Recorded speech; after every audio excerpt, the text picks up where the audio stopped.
რატომ არის ფოტოს გადაღება რთული ამბავი ტატუ არტისტებისთვის? როდესაც ახალ დახატულ ტატუს უღებთ ხოლმე ფოტოს. იმიტომ რომ ახალი ტატუ ძირითადად პრიალებს და ისე არასოდეს არ ჩანს კამერაში, როგორც თვალით აღვიქვამთ ხოლმე. შესაბამისად, საკმაოდ რთული მომენტია ახალი ტატუს დაფიქსირება ისე, რომ მაყურებელს ვაჩვენოთ ისეთი ავთენტური სახით, როგორიც ის რეალურად შეიძლება იყოს. ამ ვიდეოში გაიგებ $1,000,000-იან საიდუმლოს, როგორ ვიღებ მე პირადად ტატუების ფოტოებს და როგორ იღებენ ამას პროფესიონალი ტატუ არტისტები. ასეთ გადაღებულ ფოტოს არ ექნება არანაირი ანარეკლი და შემაწუხებელი გადანათებული ადგილები, რომელიც ძირითად შემთხვევაში ყველაზე დიდი პრობლემაა ხოლმე ტატუ არტისტებისთვის. განსაკუთრებით დამწყები არტისტებისთვის, რადგან უამრავმა პროფესიონალმა არტისტმა იცის ამ საიდუმლოს შესახებ, რომელსაც დღეს გაგადობ ამ ვიდეოში. მაშასე, რისი გაკეთება შეგვიძლია იმისთვის, რომ არ მივიღოთ საშინელი შედეგი, რომელსაც ხშირად ვიღებთ ხოლმე. პირველი და ყველაზე გავრცელებული საშუალება არის ის, რომ დაველოდოთ ტატუს, როდესაც დავხატავთ, უნდა დაველოდოთ რაღაც პერიოდი, იმისთვის, რომ ზედაპირი გაშრეს, გასუფთავდეს ყველანაირი ლიმფისგან, გავასუფთავოთ, მივიხმაროთ ამაში. ასევე გარკვეული დროის გასვლის შემდეგ ეს შეიძლება იყოს 10 წუთი, 15 ან 20 წუთი, კანის სიწითლე ჩაცხრება ხოლმე და ტატუს ფერები ბევრად უკეთესად ჩანს ავთენტურად, როგორც ამას აღიქვამს რეალური თვალი და შესაბამისად კამერაშიც ბევრად უკეთესად ჩანს. თუმცა გარკვეული სახის ანარეკლი მაინც არის და ის კონტრასტები, რასაც თვალი აღიქვამს, სამწუხაროდ არ ჩანს. თუ ასეა, რისი გაკეთება შეიძლება 21 საუკუნეში, მაშინ როცა ტატუ ინდუსტრია, ისევე როგორც ფოტოგრაფიის ინდუსტრია ძალიან განვითარდა და დღესდღეობით ბევრად უფრო ახალი და საინტერესო საშუალებებია ხელმისაწვდომი, სწორედ ისეთი, რომელსაც დღესდღეობით ტატუ ინდუსტრიაში ვიყენებთ. ამ პასუხებს ვეძებდი ძალიან დიდი ხნის მანძილზე და ერთხელაც წავაწყდი ფოტოგრაფიის ერთ-ერთ ძალიან საინტერესო ჩენელს, რომელმაც გააზიარა ეს ძალიან საინტერესო რაღაცა, რასაც ქვია შუქის პოლარიზება. ჩვენ გვჭირდება პოლარიზაციის ფილტრი და გვჭირდება CPL ლინზა, რომელიც ასევე არის პოლარიზაციის ლინზა, რომელიც მაგრდება უშუალოდ კამერაზე. აი ახლა ხელში მიჭირავს ერთ-ერთი ასეთი კამერა, რომელზეც დამაგრებულია პოლარიზაციის ფილტრი და აი ასეთნაირად გამოიყურება ეს ფილტრი. არაფერი განსაკუთრებული ერთ შეხედვით აქ არ ხდება. თუმცა ეს აკეთებს ძალიან მაგარ საქმეს. როგორ მუშაობს მთლიანი პროცესი? მხოლოდ ეს ფილტრი კამერაზე დამაგრების შემდეგ არაფერს არ შვება, არაფერს არ ცვლის ფაქტობრივად. მუშაობს დღის შუქზე, მზეზე, როდესაც ერთი კონკრეტული მიმართულებიდან ანათებს მზის სხივები. ამას იყენებენ ძირითად შემთხვევაში, როდესაც უღებენ მანქანებს ფოტოებს, რომ არ ქონდეს საოცარი ანარეკლები და კამერაში არ ხვდებოდეს ეს ყველაფერი ძალიან გამომწვევად და შემაწუხებლად. ხოლო ტატუების შემთხვევაში ეს სამწუხაროდ არ მუშაობს ცალკე და მას ჭირდება აუცილებლად დამატებითი ფილტრი, რომელიც უკვე უმაგრდება განათების წყაროს. აი ასეთი სახით ჩამოვიდა Amazon-იდან და საკმაოდ მარტივი ერთი შეხედვით ფარატინა გამჭვირვალე ქაღალდია, თუმცა ძალიან მაგარ საქმეს აკეთებს და ახლა გაჩვენებ როგორ. დაგჭირდება კარგი განათება და აი ამ განათებაზე უნდა მოხდეს ამ ფილტრის დამაგრება აი ასეთნაირად. არ აქვს მნიშვნელობა როგორ დაამაგრებ, ეს იქნება რაღაც სპეციალური დამჭერებით, წებოთი, ორმაგი ლეიკოთი თუ მნიშვნელობა არ აქვს იმართლა რომ თქვა. თავარია რომ აი ამ განათების წყაროზე მოვახდინოთ აი ამის დამაგრება და შემდეგ უკვე ეს ყველაფერი ტანდემში მუშაობს კამერასთან, რომელსაც ასევე დამაგრებული აქვს შესაბამისი პოლარიზაციის ფილტრი. რა ხდება, როდესაც ორივე ერთად მუშაობს? განათების წყაროდან გამოსული შუქი დაიცემა ობიექტს, ამ შემთხვევაში ეს იქნება ჩვენ მიერ დახატული ტატუ და მოხდება ამ ობიექტიდან შუქის არეკვა.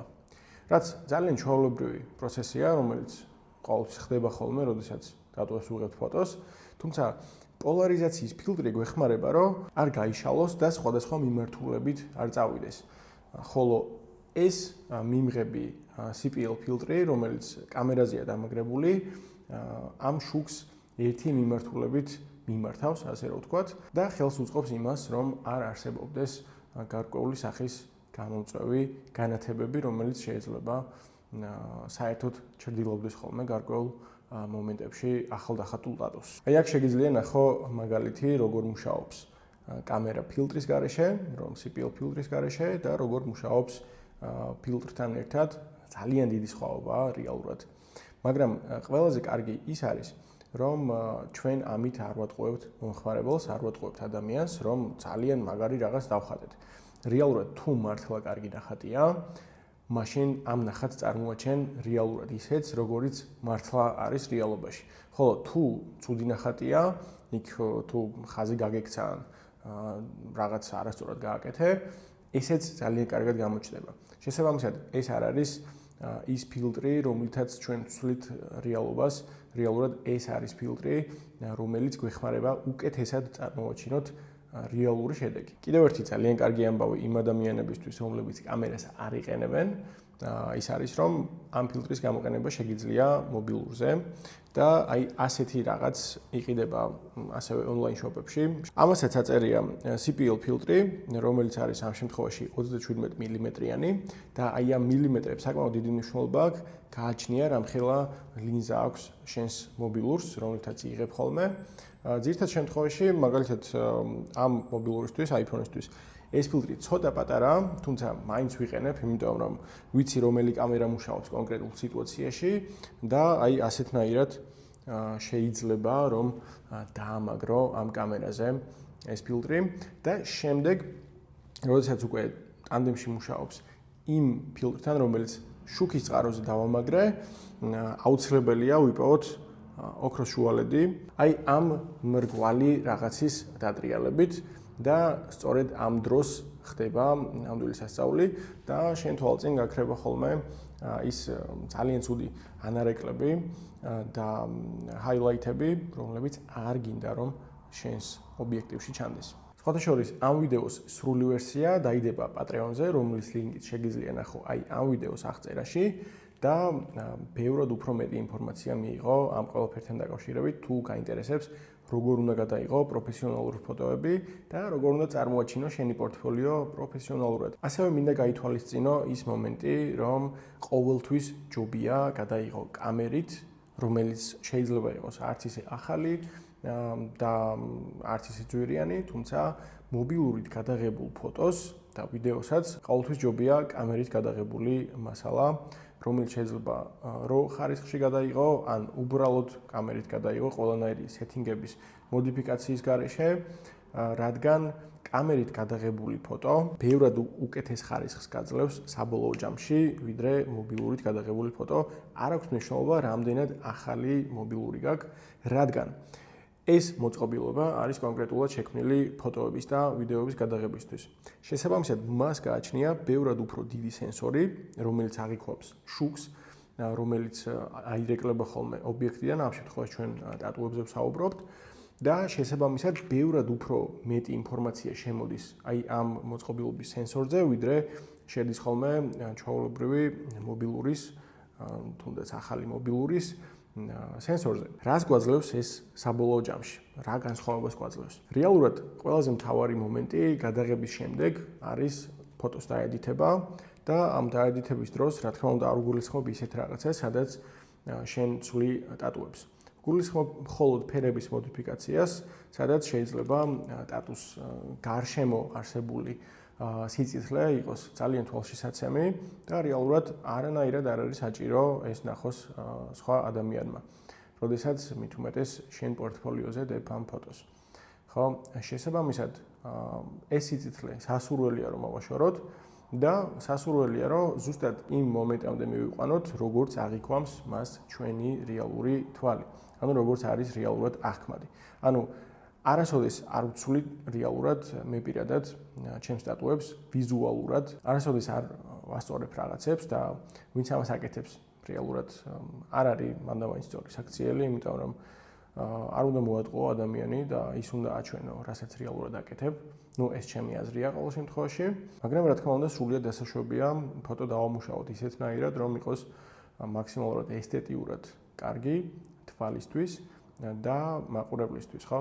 შესაბამისად ის ასევე უნდა უხდებოდეს ჩვენს პორტფოლიოს და ამაზე სრულიად განსხვავებული ვიდეოს ჩაწერას ვაპირებ, როგორ უნდა აწყო შენი პორტფოლიო ისეთნაირად, შენი პორტფოლიოს ფიდი უпростоრად, რომ ისინი ერთმანეთს უხდებოდნენ იქ არსებული ფოტოები და თვალისთვის იყოს ბევრად უკეთესად აღქმადი. რა თქმა უნდა, პორტფოლიოზე ერთი ვიდეო უკვე მაქვს ჩაწერილი, რომელიც შეგიძლია სავარაუდოდ ამ კუთხეში ნახო, სადაც ასევე ძალიან ბევრ რაღაცას გაიგებ. ვფიქრობ, რომ პორტფოლიო, ასე ვთქვათ, ჩვენი სავიზიტო ბარათია ტატუ არტისტების და დღევანდელი პორტფოლიო ბოლომდე ციფრული არის ხოლმე და ძირითადად წარმოდგენილია Instagram-ზე. მსგავსი ნიუანსების გათვალისწინება ძალიან მნიშვნელოვანია. მნიშვნელოვანია, რომ გქონდეს ძალიან ხარისხიანი, გადაღებული ფოტო და მნიშვნელოვანია სწორად დააყენო შენი შუქები გადაღების დროს, რომ ჭრდილების და შუქების კომპოზიცია იყოს თვალისთვის ესთეტიური და რა თქმა უნდა, ჩვენ აქ გვჭირდება ზედმეტი ჰაილაითები და ანარეკლები ტატუზე და სწორედ ამაში დაგეხმარება პოლარიზაციის ფილტრი, რომელიც შეგიძლია იპოვო ონლაინ. მე ვეცდები მიუთითო ლინკები ამ ვიდეოს ქვეშ. შეგიძლია ამ ლინკებზე გადახვიდე და ნახო ის მასალები, რომელსაც მე პირადად ვიყენებ პოლარიზაციის ფილტრებს გულისხმობ და თუ სარგებლობ უკვე კონკრეტული კამერით და მხოლოდ მობილურის გადაღებისთვის არ გინდა ფილტრის ყიდვა, აუცილებლად მიაქციე ყურადღება, რამდენ მილიმეტრიანი CPL-ის ფილტრი უნდა შეიძინო, რადგან ძალიან დიდი განსხვავებაა ხოლმე და შეიძლება არ მოერგოს შენს კამერას, თუ სწორად არ მიუთითებ კონკრეტულ მილიმეტრებს. თუ მსგავსი კონტენტი მოგწონს, შეგიძლია გამოიწერო არხი, დაალაიქო ეს ვიდეო და თუ სხვა კითხვები გაქვს, რომელიც გაინტერესებს და რომელზეც გინდა რომ ვიდეო ჩავწერო, აუცილებლად დაწერე კომენტარებში.